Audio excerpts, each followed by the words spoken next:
So the first thing is you got to love what you do in your career and in your life. The second thing is never, ever, ever, ever give up. Once you find what you love doing, never give up, right? Whatever it takes, never give up. Within the bounds of law and order, whatever it takes, never give up. The third thing I say is take calculated risks. And I go one step further and, be very careful about this. Do it the right way. But I say take relatively reckless risks. I call it relatively reckless risks.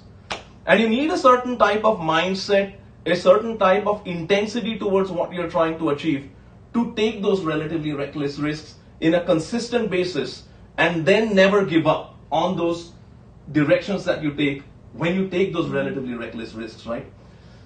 I think if you do these three things in a country like our country, the greatest country in the world, the United States of America, I think you're going to be very successful, right? But the fourth thing I say is this: be willing to sacrifice just about anything and everything, endure just about anything and everything to achieve the goal that you're trying to achieve. And that does not mean you compromise on what you believe is right for our country, or right for your business, or right for your job, or whatever it is that you're trying to achieve. That's not what I'm saying at all. What I'm saying is, I'll give you an example, right? I said I've politically attacked MS-13, Tren de Aragua, Sinaloa cartel gang members. I have no personal security protection. I have no Secret Service protection.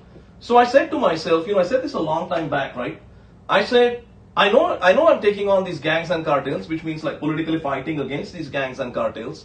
And the gangs and cartels immensely dislike me right now, and that's like the understatement of the century, right? They hate me right now, and I want to keep it that way because it means that we're moving the needle towards fighting these bad, evil, pathetic MS-13, Tren de Aragua, Sinaloa cartel gang members, right? Mm-hmm. But I essentially said to myself, the worst case situation that could happen to me while I'm fighting for our country on the political stage is, and I'm going to say it, I could get captured by one of these gangs, and I don't want to elaborate, but it'll be not a very good situation for me, hypothetically. It would not be a very good situation for me.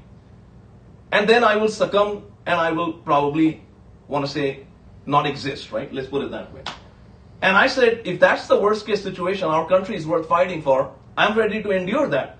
And so there's no fear when you accept the worst case situation. There's really no fear. I mean, you don't want to say no fear. Like I know you have like a pet cat. If it suddenly jumps on me right now, I'll probably get startled a little bit, right? But so that's not fear though, that's startled. So you sort of want to conquer fear to the best of your ability